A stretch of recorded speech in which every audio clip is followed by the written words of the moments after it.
presencia, por la asistencia de ustedes y también a los compatriotas que han organizado el evento con la finalidad de poder intercambiar puntos de vista, algunas ideas respecto a estos temas que vienen tratándose ya desde semanas atrás.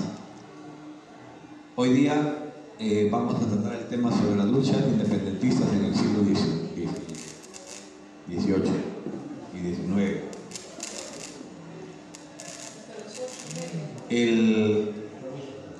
Yo creo que en las clases anteriores,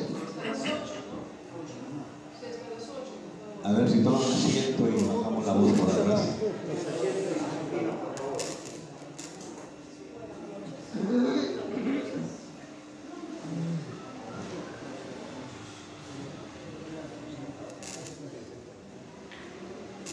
Sí. Hoy día estamos puntuales como ingleses. Así que hay que agradecer que eso es parte de la disciplina que debe caracterizar a los compatriotas del partido Antauro.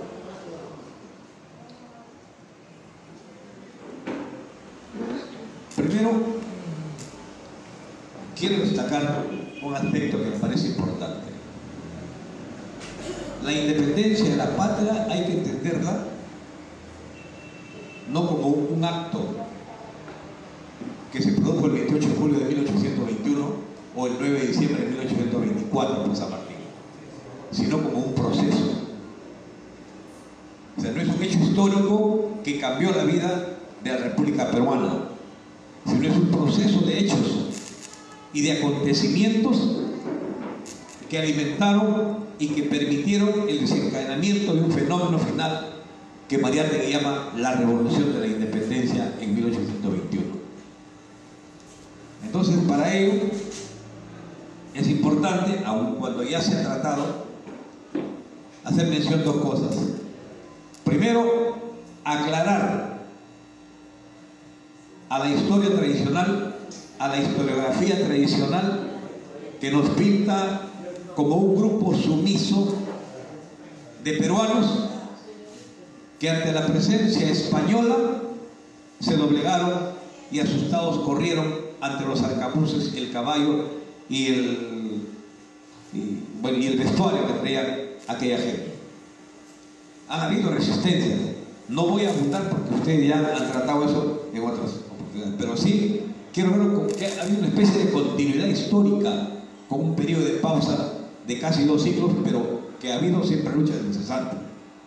Luego de la entrega de Atahualpa, de la captura de Atahualpa, ¿no?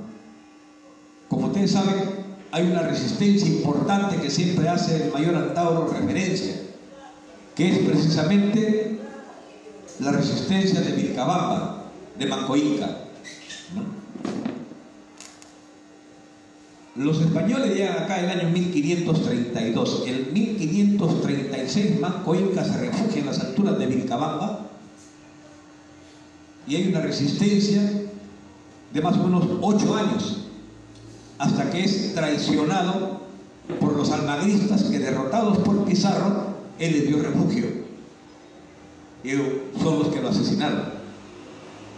Pero luego de muerto Manco-Inca, o sea, no es tan cierto de que Manco-Inca resistió 40 años, no resistió 40 años, él resistió 8 años en las alturas de Vilcabamba. No, hay que también desbrozar los mitos, no podemos santificar como una vez algunos historiadores tratan de dar una visión, casi santificar el Incario, lo cual no es así. El derecho tiene sus contradicciones muy serias, ¿no? Las pugnas internas, porque cuando llegan los españoles los encuentran divididos, la bronca entre Huáscar y Atahualpa. Atahualpa, hija de una quiteña, Huáscar, hijo de una cusqueña, que era el legítimo heredero Huáscar, pero Huayna Cápac se había ido por el norte, y aun cuando Atahualpa se crió en el Cusco, vivió más en el Ecuador, y vino a la muerte del padre a reclamar la corona y a proclamarse inca, y hay una guerra civil, época justamente que llegan los españoles y nos encuentran en guerras fratricidas, en peleas internas, ¿no? Y un grupo de cacicazgos que habían sido sometidos por los incas se plegaron a los españoles y contribuyeron al desmoronamiento del Incario. Volviendo a Manco Inca. Manco Inca se refugia en Vilcabamba durante 8 años, es traicionado y muerto, y asume el mando de su hijo, Saydí Tupac. Manco Inca tuvo 3 hijos: Saydí Tupac, Tito Cusi Yupanqui y Tupac Amaru I, que no entró mucho a la lucha, pero también eran descendientes directos de Huayna Cápac. Saydí Tupac no entró a la pelea, no entró a la pelea, pero sí hubo un peligro constante. La corona española nunca vivió en paz con la presencia de Saydí Tupac allá en Vilcabamba. Siempre estaban buscando tomar acuerdos, persuadirlos, convencerlos, y por supuesto Saydí Tupac es convencido, y luego en el año 1560, ¿no? En 1560 él logra un acuerdo con los españoles, depone las armas, no entrega el ejército que tenía a su servicio, pero sí llega a acuerdos con ellos a cambio de una serie de ofrecimientos. Luego asume después Tito Cusi Yupanqui, el hermano de Saydí Tupac. Igualmente toman acuerdos con los españoles, y por ahí se va ya un poco aminorando la resistencia del Incario, y hay una especie de paréntesis desde el año 1560, en que Tito Cusi Yupanqui firma lo que es 1566, en que firma lo que se llama la capitulación de Acobamba. Hay una especie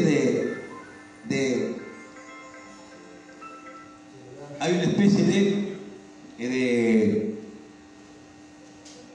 pausa histórica hasta 1780, como ustedes saben, 2 siglos después, casi 2 siglos después, lo cual no quiere decir que no haya habido resistencia, pero que no es el tema de hoy día. 2 siglos después, en 1760, el levantamiento de Tupac Amaru, que la compatriota Pilar Roca lo ha referido muy detalladamente y con mucha profundidad en la oportunidad que ella ha tratado. ¿Por qué menciono lo de Tupac Amaru? Por la trascendencia que tuvo.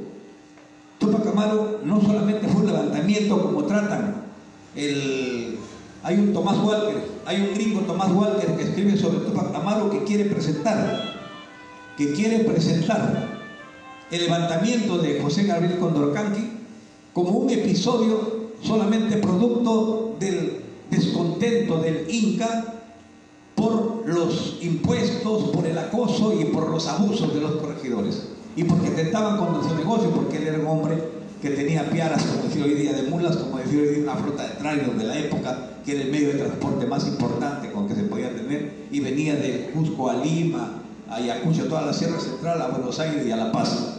Era un hombre próspero, era una persona que no tenía ni siquiera necesidad de por qué plegarse a un levantamiento que puso en riesgo, como ustedes saben, todo lo que perdió Tupac Amaru. Por eso tuvo la valentía y la entereza de levantarse, no solamente por defender sus intereses.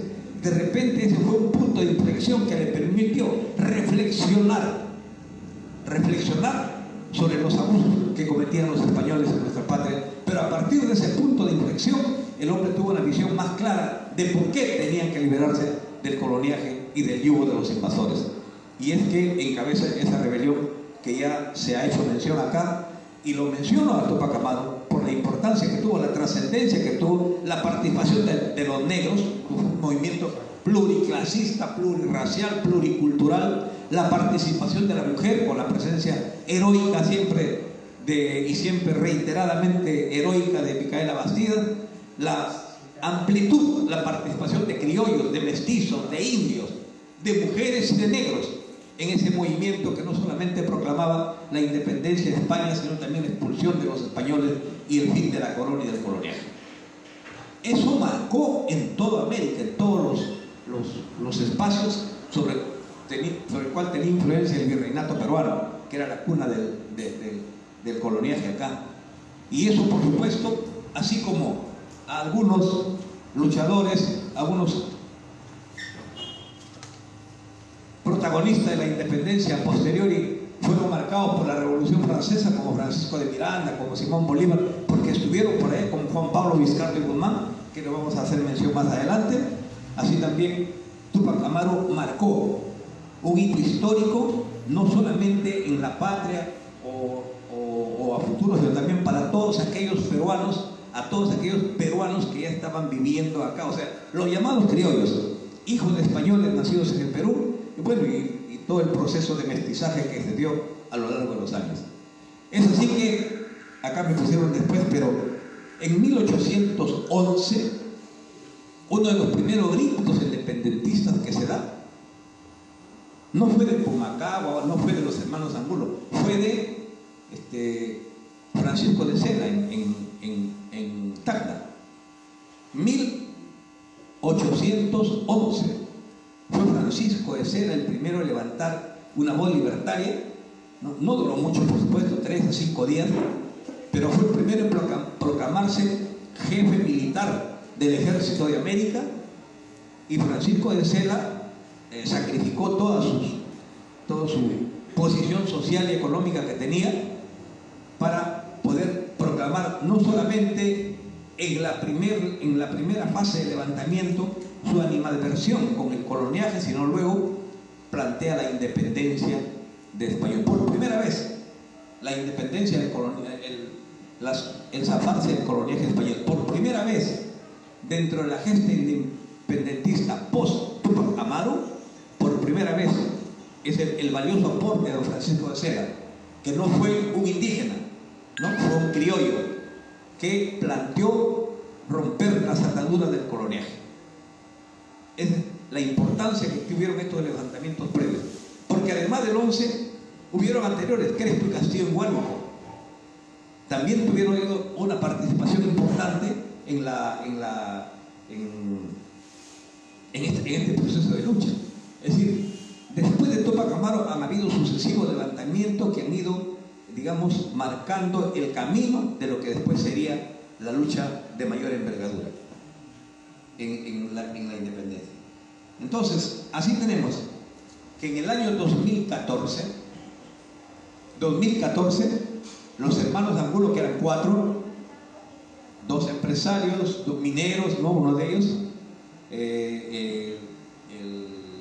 un sacerdote, ¿no? Juan, uno de los hermanos Angulo, 4 hermanos se levantan en armas contra el gobierno, contra el coloniaje español, contra el virreinato. Igual que todos, ¿no? Un inicial descontento por los abusos y atropellos cometidos por corregidores y por la corona, y luego el planteamiento más serio de lo que significa la independencia. Y es importante el levantamiento de los hermanos Angulo, porque ellos, una vez instalados y formándose una junta de gobierno en el Cusco, sucede un fenómeno curioso que es bueno considerarlo. Primero, que se pliega don Mateo Pumacahua. Ustedes saben quién es Mateo Pumacahua, ¿no? Mateo García Pumacahua es su nombre verdadero. Mateo García Pumacahua fue uno de los más enconados enemigos de Túpac Amaru. Fue el que tuvo un ejército de 2.000 personas que impidieron la toma del Cusco y derrotaron a Túpac Amaru y lo entregaron a Túpac Amaru, bueno, que además fue delatado al ejército español. Pero Mateo Pumacahua participa en 1814 en el levantamiento con los hermanos Angulo, cuando ya tenía 74 años de edad. Muy tarde se arrepintió, pero igual pagó con su vida los errores cometidos anteriormente. Y ese levantamiento, ¿por qué es importante en los hermanos Angulo?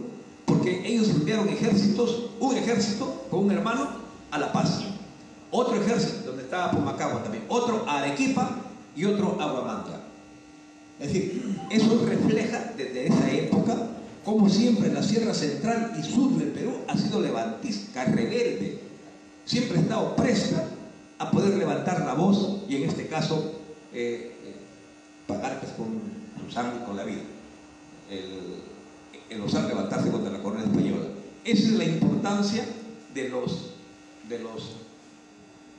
levantamiento de los hermanos, y como ustedes saben, bueno, fueron derrotados. Ellos se levantaron en octubre del 2014, más o menos en mayo ya estaba sofocada, del año siguiente estaba sofocada la rebelión en la famosa batalla de Humachí, ¿no? Donde capturan a Pumacahua, a todos los hermanos los ejecutan, se salva solamente el Juan, ¿no? El hermano menor de ellos, porque era sacerdote, por ahí. Lo cierto es de que tuvieron menores implicados en los castigos de su persona. Y también en esa batalla de Humachiri muere un personaje muy importante para nuestra historia, que es el poeta arequipeño Mariano Melgar, que también se había plegado a la gesta independentista. Esa es la importancia, la trascendencia que tuvo, porque después de Tupac Amaru fue, digamos, el intento más serio de también luchar contra la corona. Pero aquí viene el asunto, hay una diferencia.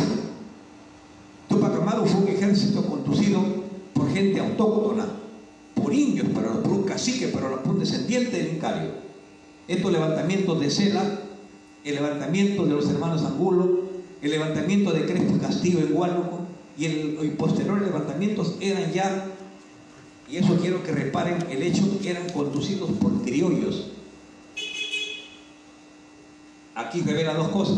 En primer lugar, que no solamente era la población indígena maltratada en las encomiendas y los obrajes, ¿no? Como ustedes saben, las encomiendas, que eran las grandes haciendas, y los obrajes, que eran los centros manufactureros, textileros, y en las minas, donde prácticamente fue arrasada la población de indígena aborigen en el Perú, la población originaria.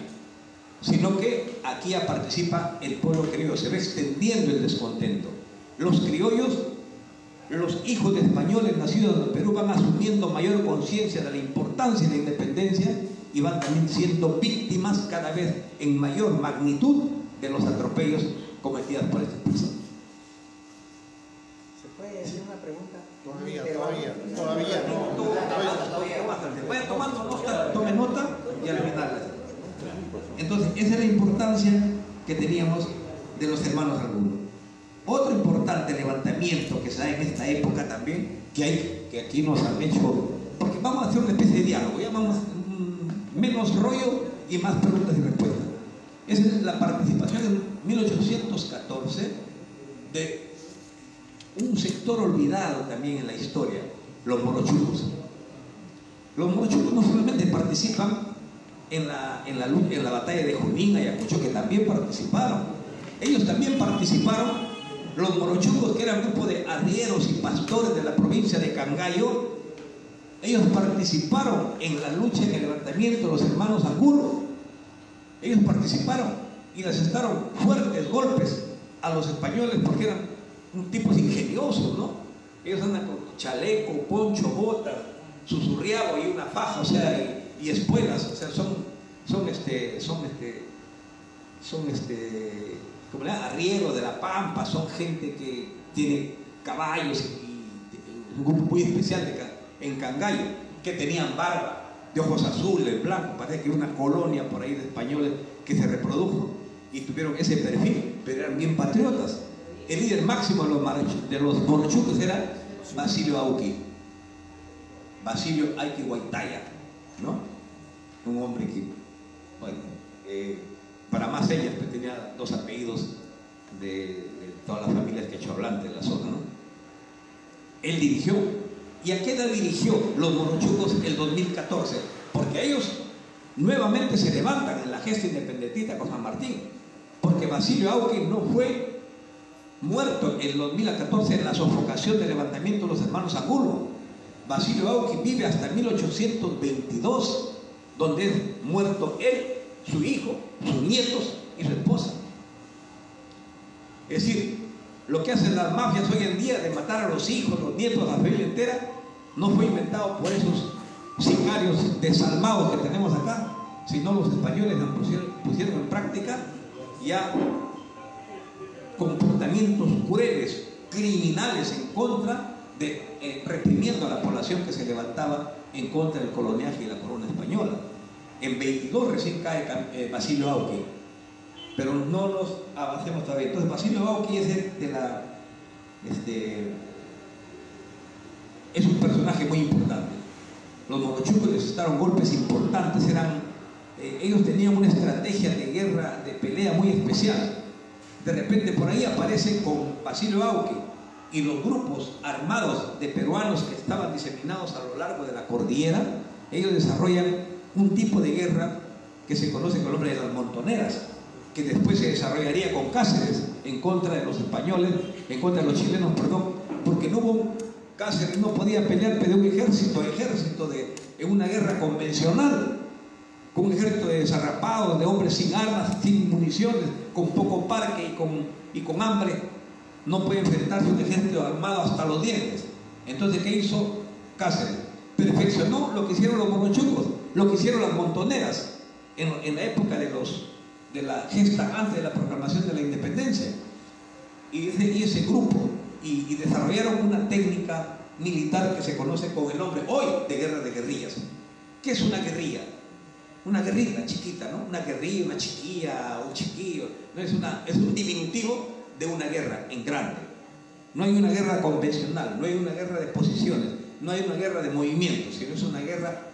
¿Cómo es esa guerra de guerrillas? Lo que desarrollaron las montoneras, no se llamaba guerrillas en aquel entonces, sino las montoneras. Golpeaban y se escondían, emboscaban y huían, ¿no? Bajaban la moral al ejército y se mimetizaban. Era la forma en que iban minando las fuerzas realistas con la finalidad de después hacer batallas o encuentros más largos y fuertes que le dieron óptimos resultados. Esa forma de actuar que lo desarrolló en mejores condiciones el brujo de los Andes, Andrés Avelino Cáceres, es lo que después lo emplearía pues Mao Zedong, el Che, Fidel, ya con el nombre de guerra de guerrillas, ¿no? Ya oficialmente. Pero eso se hizo acá en el Perú. Empezó antes de la independencia con las montoneras que eran conformadas por grupos de peruanos, principalmente del Perú profundo, que iban minando la moral del ejército español. La historia recuerda generalmente a los personajes más importantes, pero hay gente del pueblo que ha participado y que son los héroes anónimos de la gesta libertaria de la patria, ¿no? Por ejemplo, cuando los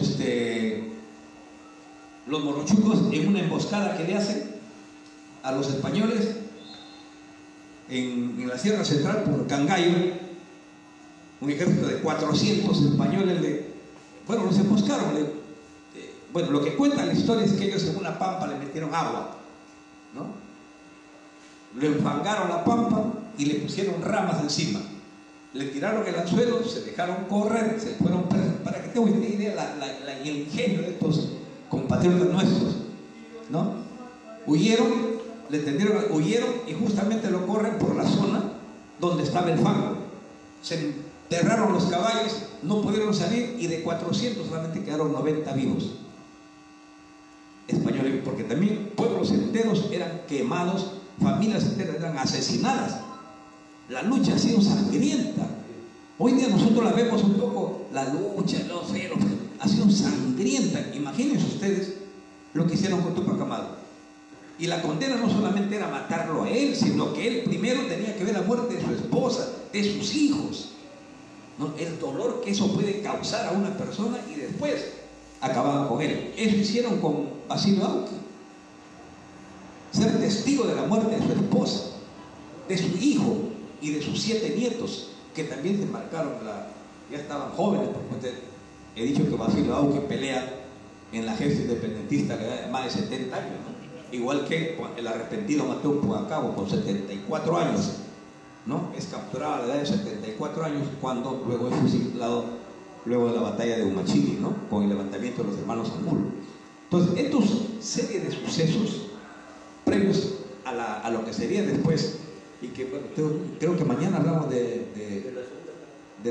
Bolívar y San Martín, ¿no? Porque ahí tengo una pepa de San Martín. Ustedes no se imaginan cómo fue la cosa de San Martín acá, no tienen idea. Todo lo que él vino a hacer, todo lo que él tenía que cumplir, y por encargo de quién.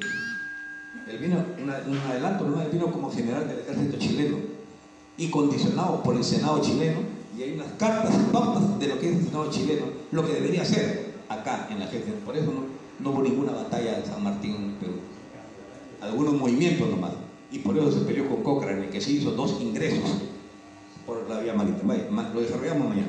Entonces, le decía, esta gesta independentista que fue previa de los hermanos Angulo, Y de me olvidaba, la trampa que le tienden los morochucos. Miren lo que le hizo decir a Carratalá. ¿Le suena ese nombre, Carratalá? Era un general sanguinario del ejército español. Fue el que fusiló a nuestra heroína, María Parado de Veído. Y estaba enviado por el virrey La Serna a reprimir los levantamientos en la Sierra Central. Cuando los emboscan los morochucos al ejército español, Carratalá, dolido en el alma, llegó a decir lo siguiente: queda reducido, incendió Cangallo y lo quiso desaparecer, queda reducido a cenizas y borrado para siempre del catálogo de los pueblos al criminalísimo Cangallo, nidera de ladrones, asesinos y toda clase de delincuentes, dijo Carratalá, dolido por la emboscada que le tendieron los morochucos y la casi destrucción de ese sector del ejército. Si paragonamos como ellos, hubiesen dicho terroristas también, ¿no? Nido de ladrones, asesinos y toda clase de delincuentes.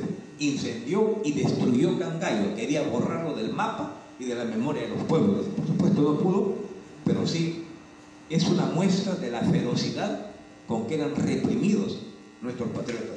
Además de los familiares, el fusilamiento y las torturas, ¿no?, que le infligían a los patriotas. Muchas cabezas, lenguas, brazos eran exhibidos por años en las plazas públicas. Hay un libro de Bartolomé de las Casas que no se vende en el Perú, por supuesto, lo compré en un país amigo, que se llama simplemente Informe al Rey, de Bartolomé de las Casas. Bartolomé de las Casas fue un cura jesuita de la orden sacerdotal de los jesuitas, que se condolió, fueron expulsados de acá en 1767, se condolió de la forma en que eran maltratados nuestros indios, y en el libro narra cómo eran utilizados, la carnicería que se armaba cuando le lanzaban los perros a hacer, eran objetos de caza, animales que debían ser cazados por esos perros, esos pitbull, tipo pitbull de la época, los destrozaban.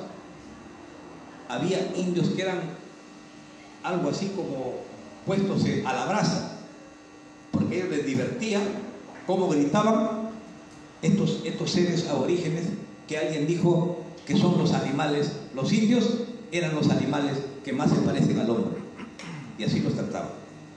Entonces la ferocidad y la criminalidad, los niveles de criminalidad, de ferocidad con que fueron tratados los insurrectos contra la corona, nunca debemos olvidarlo, porque es la misma ferocidad, el mismo ensañamiento, el mismo odio que tienen las castas dominantes hoy en día, que se levantan, que hablan en contra de los que nosotros combatimos. Ya le escucharon decir a Otárola: no le va a temblar la mano, que hay que defender la democracia. Si es que hay violencia, los violentistas se levantan, porque ya saben que se está anunciando una gran movilización para el 12 de octubre. Entonces, hasta ahí, Crespo Castillo, Francisco de Sela, los hermanos Angulo y los morochucos y las montoneras jugaron su papel de desgaste, de darle una continuidad histórica a esta lucha independentista, de recordar post Túpac Amaru, porque esto fue después del levantamiento de 1780 de nuestro gran rebelde Túpac Amaru II, ¿no? Mantenieron viva la llama de la lucha por la independencia de la patria. Pasaría luego, ya en el plano, pero en esa época también, en el plano internacional también se movieron dos personajes que también es bueno darle un vistazo. Juan Pablo Vizcarra Guzmán. Juan Pablo Vizcarra Guzmán es un arequipeño o cusqueño, creo, no recuerdo bien. Era jesuita, ¿no? Un hombre también del criollo, ¿no?, vinculado a la orden jesuita, que como era este padre Fray Bartolomé de las Casas, que se condolió mucho del maltrato a los aborígenes de la época. Jesuitas que tenían ciertas propiedades, los jesuitas impulsaron ciertos negocios y tenían un espíritu más emprendedor que los otros curas de de otras órdenes religiosas que no tenían esas iniciativas que estos señores que tenían un espíritu de pioneros y que de alguna manera les representaba para ellos, para los españoles, cierta molestia y en algún momento un peligro. Uno de ellos, Juan Pablo Vizcardo y Guzmán, como los jesuitas eran personajes, de alguna manera, como les he dicho, se condolían de la forma en que maltrataban a nuestros antepasados de esa época, en la época del coloniaje, del virreinato. Era una piedra en el zapato para la corona y fueron expulsados del Perú en el año 1767. No solamente del Perú, sino de todas las colonias españolas, de todos los lugares que eran colonias de España. Fue separado, ahí está Juan Pablo Vizcardo Guzmán, fue expulsado del Perú, amenazado de muerte, lo iban a matar, iba a ser condenado a muerte si que regresaba al Perú, se fue a vivir a Italia, quiso recuperar porque mueren los padres, algunos bienes que tenía acá en el país, pero al enterarse en Europa del levantamiento de Tupac Amaru en el año 1780, el señor Juan Pablo Vizcardo y Guzmán busca apoyo en la corona inglesa, que le es negado, ¿no? En 1780 él creyó que llegaba el momento de los ingleses para romper con el monopolio comercial, porque ustedes saben que no solamente nos imponen el dominio colonial los españoles, pero también el monopolio comercial, es decir, ningún país de la órbita colonial de España podía comercializar con nadie en Europa, solamente con España, y a través de España poder establecer relaciones comerciales con otros países europeos, ¿no? Ese monopolio comercial trajo como consecuencia la aparición de los piratas y los corsarios ingleses, que asaltaban a las embarcaciones que iban con oro, plata de América a Europa, asaltaban esos en alta mar, esos eran los piratas, ¿no? Y los corsarios, que también andaban en el alta mar, pero los corsarios tienen otra modalidad. Los corsarios bajaban a tierra en los puertos de las ciudades, asaltaban, robaban. Esa es la diferencia del pirata, que era un asaltante de alta mar, ¿no? Es como decir un robabancos o un congresista. También no son asaltantes, sino que son distintas modalidades, ¿no? Uno del Congreso, el otro a mano armada. Eran modalidades de robo, ¿no? El corsario que sale a tierra asalta y huye de su embarcación, y el pirata que asalta en alta mar. Los más famosos, Morgan, Francis Drake, que fueron condecorados, elevados al grado de Sir por la reina Isabel de aquel entonces, porque robaban el oro que se llevaban los españoles de sus colonias hacia Europa en las embarcaciones, porque no podía haber comercio con otros. Ese monopolio comercial es el que trae como consecuencia el levantamiento de los criollos, el descontento de los criollos, y fue alentando esa inquietud y ese rechazo al cual hemos hecho mención al comienzo. Bien, entonces Juan Pablo Vizcardo y Guzmán también era un hombre que alentaba, que estaba de acuerdo con las ideas independentistas, y escribe un documento muy famoso que se llama Carta a los Españoles Americanos. Por primera vez un peruano en el extranjero, en Europa, escribe un documento con una contundencia no habida hasta entonces. Por eso es famosa esa Carta a los Españoles Americanos. Es una carta que lo dirige a los españoles americanos. ¿Quién era para él un español americano? Era un hijo de español nacido en el Perú. Pero miren ustedes, si yo soy hijo de español nacido en el Perú, no había todavía conciencia de patria, de país, porque mucha de esa gente era tributaria, hablaba de la madre patria. Hasta no hace mucho, yo recuerdo al niño decir la madre patria de España. Esos españoles, hijos de españoles, nacidos acá, todavía seguían dependiendo intelectual, mentalmente del reinado español. Todavía consideraban a España como su patria y decían la madre patria. Recién se va despertando la conciencia de no pertenecer a esa patria, de tener a esta patria la conciencia nacional de que nuestra tierra no es Europa, porque nuestros padres o abuelos son de allá, sino nuestra tierra es el Perú. Recién se va despertando con estas gestas libertarias de los criollos de comienzo del siglo antepasado, esos que hemos hecho mención, y también con personajes como Juan Pablo Vizcardo y Guzmán, que van metiendo la idea en la gente de que es necesario desarrollar un sentimiento de nación, crear una identidad en los peruanos, habitantes en los habitantes de estas tierras, de que hay un sentido de pertenencia. Nosotros somos de acá, ya no estamos ligados allá más que por las razones de índole familiar, pero espiritualmente pertenecemos a esta tierra, espiritualmente estamos arraigados en este lugar. Por lo tanto, hay que desarrollar un sentimiento de patria para no dar vergüenza a las generaciones venideras, dice Juan Pablo Vizcarra Guzmán. Pero por esas casualidades del destino, él no lo publica. Era un curita, simpatizante, pero usted sabe que los curas no se la juegan, salvo que sea un Camilo Torres, que fue un guerrillero en Colombia, un Néstor Paz Zamora, que se vinculó al Che Guevara en Bolivia, ¿no? Pero estos curitas eran, digamos, medio caviarones, si cabe el término hoy en día, ¿no? Para transponer un poco, entenderlo mejor. Pero jugaron su papel. Hoy serían caviares, estarían aquí en el Perú. Pero jugaron su papel importante. Él escribió muy bien la carta a los españoles americanos, pero no la publicó. La carta a los españoles se publica en el penúltimo año del siglo XVIII, en 1899 recién lo publica. ¿Y cómo lo publica? Porque este señor muere en Europa, no podía entrar a España, de Italia se va a Inglaterra y se hace amigo del embajador norteamericano en Inglaterra, y a él le deja toda su documentación, todas sus gestiones, todos los papeles que había hecho para que le devuelvan su propiedad y para retornar a su patria, que nunca se lo permitieron, se lo deja al embajador norteamericano, quien a su vez se lo deja a un trotamundos, a otro trotamundo latinoamericanista, que viene el último personaje del que vamos a hablar, que se llama don Francisco de Miranda.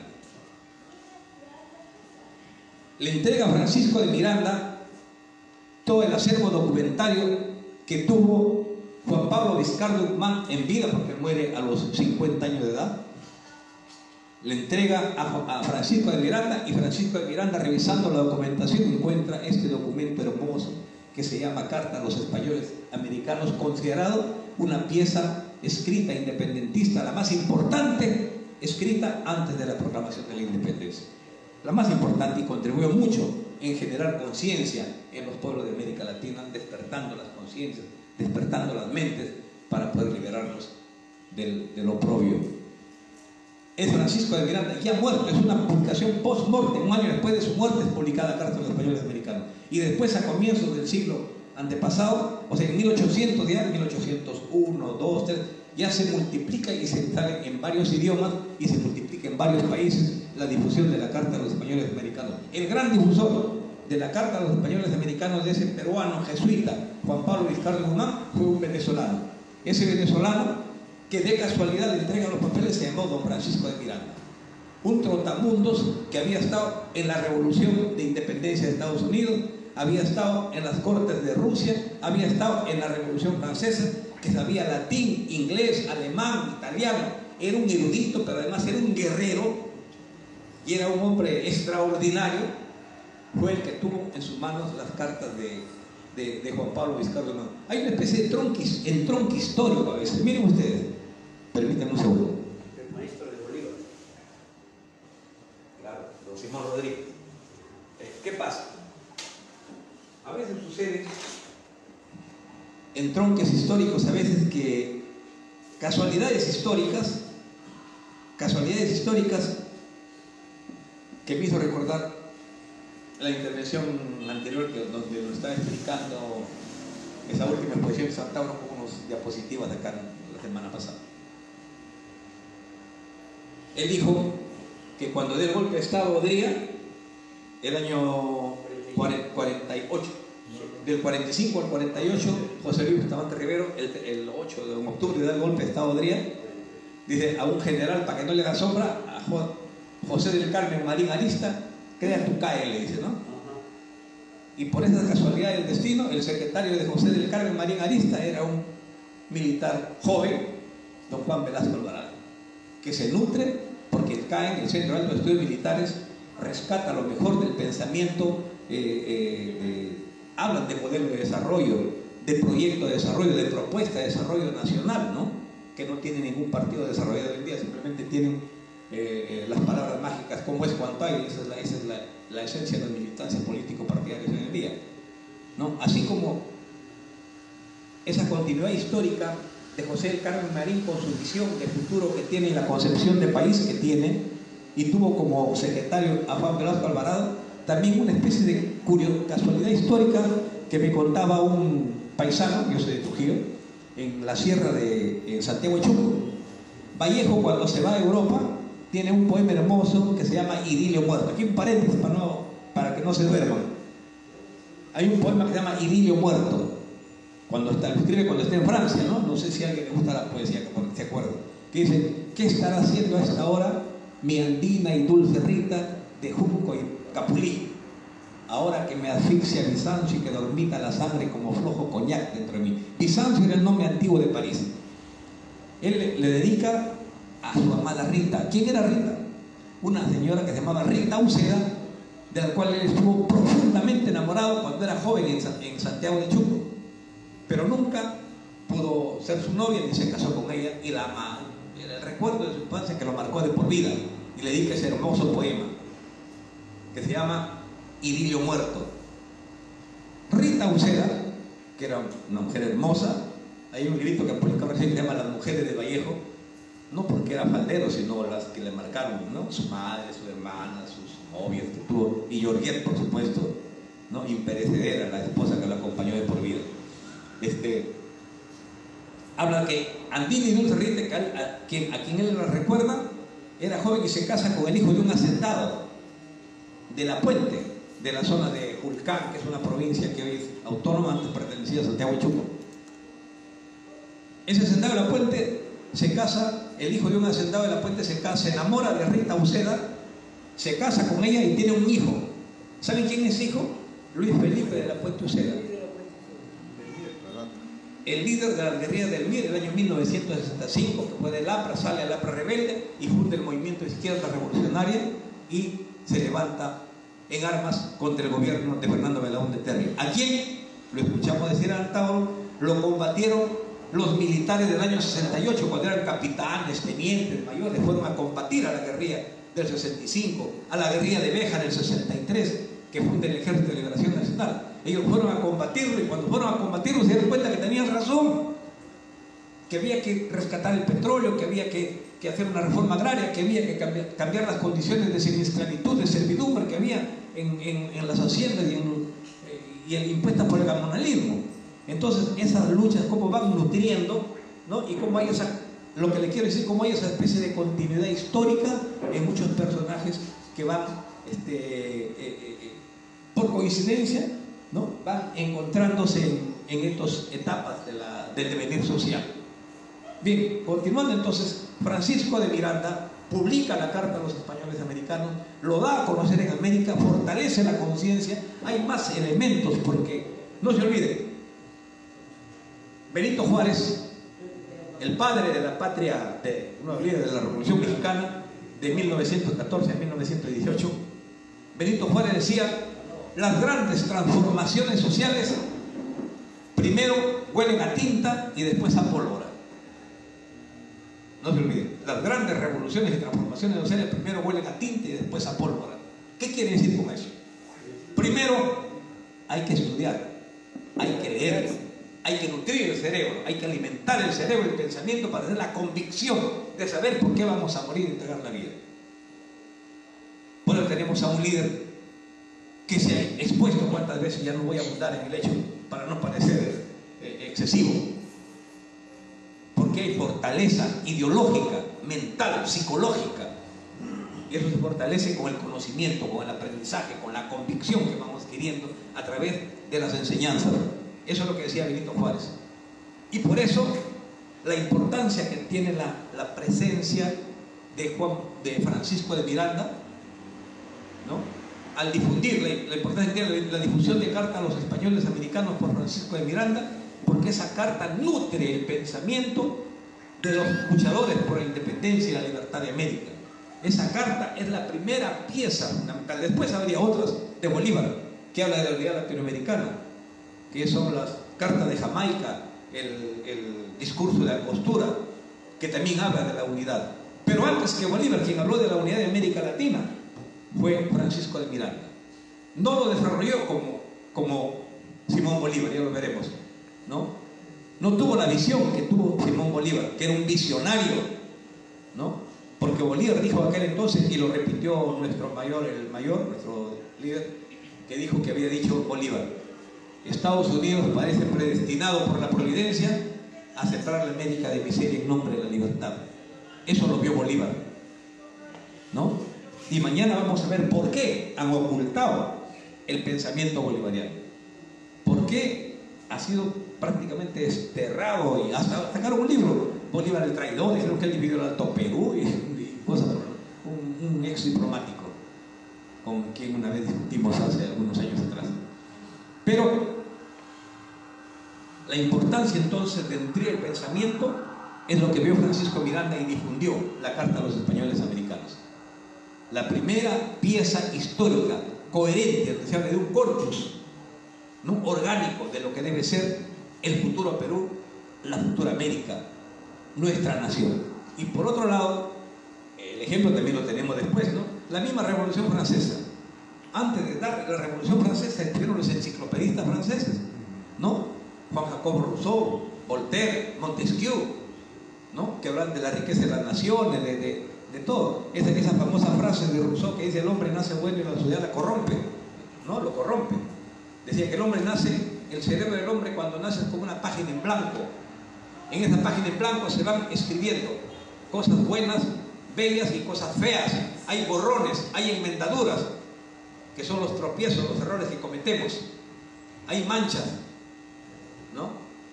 Habla de forma metafórica de qué manera el pensamiento se va enriqueciendo con la vida diaria, con lo que vamos aprendiendo, ¿no?, lo que vamos asimilando, lo que vamos experimentando.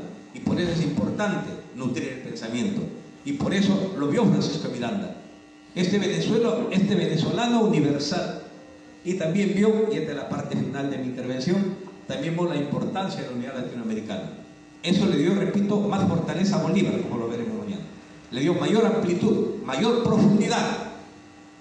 Pero fue uno de los primeros que habló de la importancia de que toda América se una con la finalidad de enfrentar el poderío. En aquel entonces no vio lo de Estados Unidos todavía Francisco de Miranda, pero sí vio el poderío europeo, ¿no?, el poderío avasallador del coloniaje español. Aunque Francisco Miranda también tuvo sus limitaciones, como todo criollo, como ustedes saben, esta independencia fue la lucha de independencia básicamente de los criollos, ¿no? El pueblo, los negros, los cholos, los indios siguieron viviendo igual, ¿no? Lo vamos a analizar más exhaustivamente, la diferencia fundamental en el pensamiento de uno y otro. Vamos a deshuesar un poquito, les voy a traer la copia de la carta y las condiciones que les pusieron el Senado chileno a Bolívar, que debe hacer, que no libera a los negros, que no quite acá, que no... Uf, es increíble. A San Martín, perdón. Los chinos, a San Martín, perdón. Entonces le decía, concluyendo, conclusiones. La lucha por la independencia ha tenido altibajos, ha tenido jalones, ha sido jalonada por actos enormes de heroísmo. Inicialmente por los peruanos originarios descendientes en línea directa de nuestros incas, ¿no? Sayri Tupac, Tito Cusayupanqui, Manco Inca y otros más. Y posteriormente, y Tupac Amaru, el más grande, y posteriormente a Tupac Amaru, el levantamiento de los peruanos que van sintiéndose peruanos, de los criollos peruanos que van viendo la necesidad y sintiendo en carne propia la necesidad de liberarse del coloniaje, y que nos han pagado muchos con sus vidas, porque eran fusilados, torturados, descuartizados. Tupac Amaru no fue el único descuartizado. Muchos de estos personajes que me han mencionado, que es un detalle adicional, de sus compañeros han sido descuartizados, degollados por la perversión del ejército español, que arrasaba pueblos, comunidades enteras, mismo Guerra Sucia, ¿no? Tirios y troyanos, inocentes y culpables, para cortar de raíz ese germen libertario que cada día iba echando raíces a lo largo y ancho de la patria. Muchas gracias.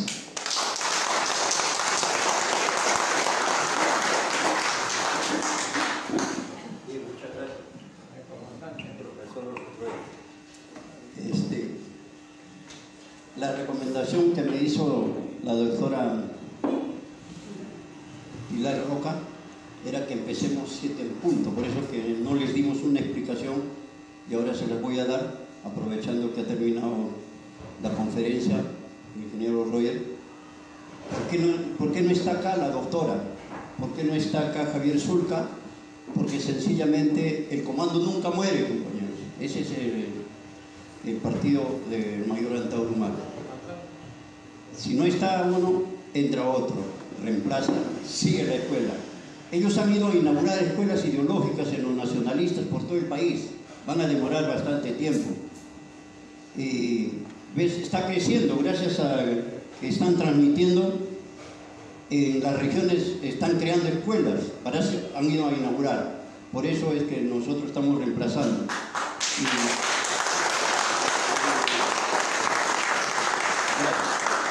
Y si nosotros no lo hacemos bien, entonces vamos a ser reemplazados por la clase. ¿Saben por qué venimos a las clases? Yo les quiero contar algo. Hace 2 semanas atrás, mi hijo vino a visitar a la casa, cerca de las 5 o 6 de la tarde, y me dijo, me voy a Lima. Le digo, aprovechando que se viene a Lima, jálame, pues, le digo. Y en el camino, él me está jalando en su carro, en el camino me dice, ¿a dónde estás yendo? ¿Otra vez estás yendo a la plaza? Yo estoy prohibido por mis hijos ir a la plaza, porque ahí me ha dado el COVID 4 veces, porque están todos los enfermos. 4 veces me ha dado el COVID, casi me muero. Y les he contagiado a ellos, los que me contagiaron en la plaza. Entonces, yo le digo, no, estoy yendo a recibir clases. Me mire, oye, ¿no te da vergüenza, ¿No te da vergüenza ir a recibir clases a tu edad, ¿Cree que estoy yendo a recibir con niños en secundaria, en primaria? ¿Qué creerá, O sea, y les cuento esta anécdota porque cuando el coronel Hugo Chávez en Venezuela gana las elecciones, quiso gobernar con su gente, con la gente que ha votado por él. Cuando puso a alguien a gobernar ahí, así como Castillo lo puso a cualquier persona ahí a que gobierne, no sabían qué cosa era el socialismo del siglo XXI, porque no había preparado a su gente. Esa es la diferencia. Por eso estamos asistiendo a las clases, porque Antauro va a gobernar con nosotros. Para eso nos está preparando, por eso estamos haciendo el esfuerzo de venir. Yo, mira, a mi edad, creo que soy el más viejo de todos ustedes, estoy asistiendo. La semana pasada no he podido venir porque había debate en la Plaza San Martín. A esta hora yo estaba debatiendo en la Plaza San Martín, defendiendo la posición del partido enocacerista, en la Plaza San Martín. Macedo, Willy, me dijo que iba a ir a firmar, pero yo no le podía interrumpir su clase, pero él tiene que recibir clase, porque él va a tener que gobernar con nosotros cuando nosotros vamos a ganar las elecciones. Y vamos a ganar en primera vuelta, compañeros, porque tenemos el mejor líder, tenemos la mejor ideología, tenemos el mejor programa. Acá está el programa que nadie lo tiene. Ningún líder, aparte de Antauro, es antisistémico. Todos son defensores del sistema, todos quieren modernizar el sistema, todos quieren democratizar el sistema. Antauro no, Antauro lo quiere botar al tacho, en la basura no sirve. Incluso le han escuchado a ustedes decir que esa constitución es un papel higiénico, que hay que botarlo al baño, ¿verdad? ¿Qué otro líder plantea eso? ¿Qué otro líder sostiene eso? Entonces es el único líder que tenemos nosotros y hay que aprovechar, no hay que ser tonto. Ya seríamos estúpidos si dejamos pasar la oportunidad que tenemos, la mejor ideología, la mejor doctrina, la mejor filosofía de todos los demás partidos políticos. Tontos seríamos si dejamos pasar esta oportunidad. Porque estos líderes que tenemos nosotros nacen cada 100, 200, 300 años, no nacen a cada rato. ¿Ustedes saben lo que cuesta parir un revolucionario de verdad? Que la sociedad pare un revolucionario, o que la sociedad engendre un revolucionario, cuesta, compañeros. Ahí está Tupac Amaru, lo que nos está diciendo. Yo he estudiado el caso de Tupac Amaru y es el revolucionario que más ha sufrido. ¿Saben ustedes que Micaela Bastidas estaba en estado como de 7 meses y la mataron a patadas, la hicieron abortar a patadas, compañeros? A patadas le hicieron abortar a Micaela Bastidas. A Bartolina Sisa, esposa de Tupac Katari, igual. Sanguinaria, como ha dicho el señor Roy, sanguinaria ha sido la represión. Como lo es ahora. Ahora, por ejemplo, hay más de 70 muertos. Y todos los abogados están haciendo juicios, están denunciando a nivel nacional e internacional solamente para sacarlo a Castillo, nada más que para sacarlo a Castillo y restituirlo en la presidencia. ¿Y qué miércoles entonces le han matado 70 personas y no hay un solo juicio en defensa de esas 70 víctimas. ¿Dónde están esos abogados? ¿Por qué no están defendiendo eso? ¿Por qué no están denunciando por lesa humanidad, violación de derechos humanos a la señora o este monstruo de maldad que tenemos como presidenta? ¿Por qué no la están denunciando? Miedo. Temor, miedo o aceitada. Lo más probable. ¿Dónde están los dirigentes de la CGTP? Ya no hay movilizaciones, ya se callaron. ¿Dónde están los reservistas que salieron ahí como 15.000 personas? ¿Dónde están los que garantizaron que Castillo no iba a ser corrupto? ¿Quiénes garantizaron en la campaña electoral? Las rondas campesinas. Ellos nos dijeron, nosotros garantizamos, si es que este se convierte en corrupto, lo vamos a hacer cargar kilos y kilos de piedra y los vamos a latigar. ¿Dónde están ahora? Según dicen que han recibido 44 mochilas con $100.000 y eso están denunciando al interior de la CGTP, los que están dentro de la CGTP. ¿Y dónde están los medios de comunicación virtuales? ¿Dónde se encuentran? Sí. Quería decir otra cosita más para empezar las preguntas. El ingeniero nos ha nombrado de que lo que hizo Tupac Amaru ahora la conocemos como guerra de guerrillas, ¿verdad? 1948, Mao Zedong, Lin Biao, Chu Te, Zhou Enlai en China copiaron eso y triunfaron. Lo que hizo Cáceres y las montoneras. pero empezaron las montoneras, lo empezaron ahí. Después Cáceres lo hizo muy bien. Cuando tu país, tu pueblo, tu nación está invadido por fuerzas militares extranjeras, se hace la guerra de guerrillas, lo que hoy se conoce también como la guerra popular revolucionaria del campo a la ciudad. La gran marcha Mao Zedong hizo eso y triunfó la revolución china. Y mira lo que es China ahora. Por eso nosotros tenemos que ponernos la mano al corazón y luchar indesmayablemente hasta conseguir el triunfo. Vamos a triunfar, compañeros. Reitero, tenemos el mejor líder, que ningún otro partido lo tiene. Ahora empezamos las preguntas. Vas a preguntar, 1, 2, 3. 3 compañeros empezamos. 2 minutos. Sí. Preguntas. Pregunta concisa. En el Facebook están mencionando los comentarios que Miranda, el personaje del cual habló el expositor, era masón. No sé si podría... Francisco de Miranda. Sí, Francisco de Miranda, Venezuela. No, eso no. Bien.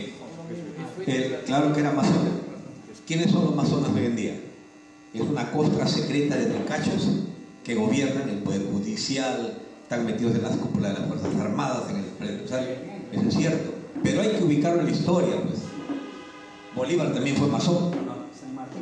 Pero ¿qué representa la masonería? O sea, por eso, si nosotros decimos masón de aquel entonces, el masón de ahora, no fue la masonería no fue como algunos entienden, y el compañero, gracias por la pregunta, por la precisión.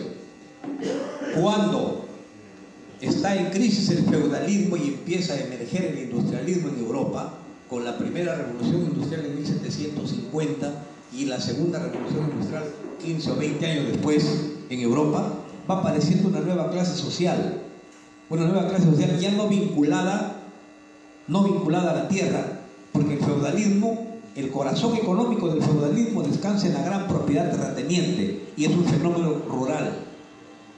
El capitalismo que nos sucede al feudalismo es un fenómeno urbano, ya no descansa el poder de la casta dominante en la propiedad terrateniente, sino en ¿qué? En el capital. Entonces, esos grupos, ¿cómo van apareciendo el capitalismo en la historia? Son grupos que van emergiendo con los artesanos, pequeños comerciantes, en el intercambio, el comercio marítimo, en los pequeños, las pequeñas industrias.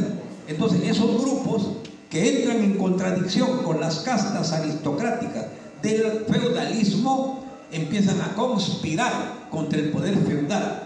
Y esos grupos que empiezan a conspirar contra el poder feudal son la burguesía emergente, esa burguesía emergente se agrupa en logias masónicas. Entonces, la logia masónica, en el momento en que está emergiendo el capitalismo, que juega un papel transformador con respecto al feudalismo, cumple un papel importante, porque eran los que conspiraron contra el poder feudal que ya estaba obsoleto y corrupto, y el capitalismo empieza a emerger como una fuerza en su momento renovadora y de reemplazo del feudalismo. Por eso que siendo masón jugó en su momento un papel transformador.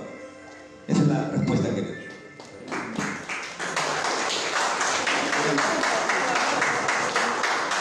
Adelante, compañero. Usted dijo de que casi siempre el sur, Tacna, Arequipa, Cusco, sí.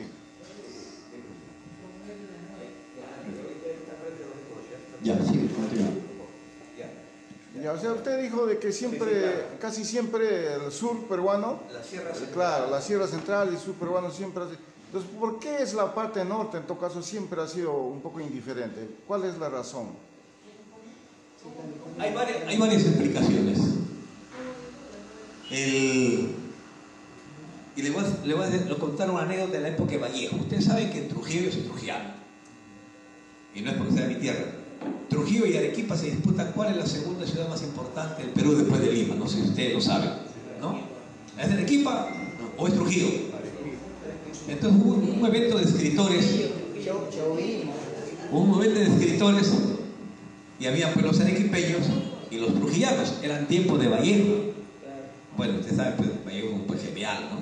Vallejo de la misma generación de la Torre, Antenor Orrego, Alcides Espelosí, Francisco Sandoval, un grupo que se llamó la Bohemia Trujillana, ¿no? Importante de su época, ¿no? Entonces, en esa discusión de arequipeños y de norteños dijeron: el sur es más rebelde, Arequipa es más rebelde. Le dijeron: es cierto, es más rebelde, pero el norte es más trascendental, le dijo Vallejo. Es decir, tiene más profundidad, más cosas. Traía en parangón esta anécdota porque efectivamente el sur es más levantisco. Es porque, miren, cuando los españoles arrasan con nuestra población aborigen, ¿a dónde se van a refugiar? En el Ande, ¿no? Se van al Ande. Por eso en el Ande todavía se conservan muchas tradiciones. La mita, la minca, en las comunidades todavía están en la población huye al Ande, ¿no? Y por eso que traen negros, porque no había población indígena acá, aborigen. Se fueron a la sierra. Y el negro no puede ir a la sierra, pues, ¿no? Porque se muere del África un sol ardiente. Por eso viene el refrán que gallinazo no canta en puro. Entonces, se van lo dijo despectivamente un colonialista, no es mi frase, ¿no? Pero por cuestiones, ¿no? Obvio que una persona que vive un sol abrasador se va a la puna, se muere, o viceversa. Entonces, ¿qué pasa? El Ande ha sido el refugio y donde se ha anidado más la conciencia de peruanidad. Y el oprobio a nuestros hermanos ha sido más fuerte contra ellos, lo han sentido más, y ellos han mantenido esas raíces, esas costumbres. Hasta el Inti Raymi hasta hoy se mantiene, no, el guainito hasta hoy se mantiene. El guayno, ¿por qué? Porque en el norte no, en el norte hay marinera, en Tumbes hay pasillo, que es ecuatoriano, en Cajamarca hay las coplas cajamarquinas, que son medias europeas, medias peruanas, medias aguainadas, ¿no? Y en la costa norte siempre ha sido, económicamente hablando, menos pobre que la Sierra Sur. Y por eso el guayno de la Sierra Central es un guayno de lamento, huérfano, pajarillo, adiós pueblo de Ayacucho, palicha, bueno, que es más de amor que de dolor, pero también un amor dolido. Dicen que el amor es un poco, es felicidad, pero también tristeza, ¿no? El que ama sufre, ¿no? Por eso no dice sufrido, dice, ¿no? Otros muchachos, yo recuerdo que así nos decíamos cuando éramos muchachos, que ese te es sufrido por la chica que no le hace caso, o si le hace caso también lo hace esperar y tantas cosas. Entonces revela más sufrimiento, hasta en el arte se nota eso. Pero ellos han sido el refugio del Perú ancestral, de la conciencia de peruanidad, de patriotismo. El refugio ha sido el Ande, y el Ande generalmente está más poblado en la Sierra Central y en la Sierra Sur. En el norte no hay población andina, sí hay, pero es poca. En el norte no se habla quechua. En Huancabamba, En Piura no se habla quechua, en Cajamarca no se habla quechua, en La Libertad no se habla quechua, en Ancash sí. En Cajamarca se habla quechua. Bueno, pero es una zona, pero no es una cosa general, como decirte Cusco, como decimos Cabelí. Ancash también hay zonas que hablan quechua. En Ancash sí hablan quechua, ¿se dan cuenta? Entonces, pero Ancash ya no es el norte. Ya es casi, no, es más acá abajo. El norte no hay. Entonces hay diferentes temperamentos y la condición socioeconómica en el norte también es pobre, también hay pobreza, pero es menos paupérrima que en la Sierra Central y Sur. Tal vez por ahí. Estoy ensayando una explicación, ¿no? Y porque hay más población andina. ¿De dónde se concentra la mayor población andina? ¿No? En el sur, más rebelde, ¿no? Tiene el espíritu rebelde, el espíritu contestatario. Entonces el trapecio andino está la gente, ¿no? Ahí está, ellos. Esa es una explicación. Sí, compatriota. Quería comentar. A ver, orden usted. Tocaba a él, empezar, ya. Usted, compañero. Agradecer al profesor por la magnífica exposición. Gracias. Quedo agradecido bastante. Ya. Quisiera hacerle una pregunta porque hace como 15 años en una revista de un diario limeño leí de que realmente ensalzaba ahí la revolución de Túpac Amaru como un luchador mundial prácticamente. Lo que sí decía es que los criollos tenían miedo que la raza indígena tome el poder, por eso es que posteriormente vienen los criollos a hacer su propia revolución. No sé, ¿podría explicarnos sobre ese punto? Cuando San Martín es enviado al Perú, lo vamos a detallar mañana, le ponen ciertas condiciones. El levantamiento de los criollos en contra de la corona es sin atentar contra la gran propiedad de los terratenientes. No se debe atentar contra la gran propiedad de la iglesia. Se debe dejar tranquilos a los esclavos y devolver a aquellos que no habían escapado bajo el tutelaje del patrón. Es decir, la revolución de el apoyo de Argentina y Chile a la gesta independentista de San Martín es para que los aristócratas de acá no hagan un proceso de transformación social, sino para que simplemente cambien. Eso es. Querían romper las ataduras con España, pero no romper el poder de los aristócratas. Por eso en la carta dice: no tocar a aquellos que estando con la corona buenamente estén apoyando la causa libertaria. A eso no se toca. Es decir, los criollos que hasta ayer estaban besando el anillo al virrey, ¿no? Hoy viene San Martín y por miedo se vienen por acá. Esos son intocados porque están dando aportes a la lucha libertaria. Es decir, el mismo Francisco de Miranda. La contradicción: ¿por qué Cochrane hace 2 expediciones marítimas? El 18 y el 20, algo así. Una llega hasta Ecuador, la otra se queda por acá en el norte chico. ¿Cuál es la bronca entre Cochrane y San Martín? Cochrane era un almirante inglés que viene, el Lord Cochrane, ¿no? Viene acá a apoyar la gesta libertaria. Pero mientras Cochrane, cuando bombardea los puertos, él incitaba al pueblo que se levante a complementar la lucha que él estaba desarrollando contra los españoles, contra el poderío español. ¿Y quién se iba a levantar? ¿Los criollos? ¿Los ricos? ¿Los aristócratas? ¿Los hacendados? No, se iban a levantar los negros, los cholos, las montoneras, esos morochucos, esos que estaban acosando a los entonces. Ellos se iban a levantar. ¿Se dan cuenta? Razón por la cual ellos tuvieron miedo al cholo, al indio, al negro. No querían una revolución social. Lo que querían ellos simplemente cambiar la epidermis del poder colonial. Esa es la ya, ¿quién era? Quería hacer un comentario para formular la pregunta. Creo que hay un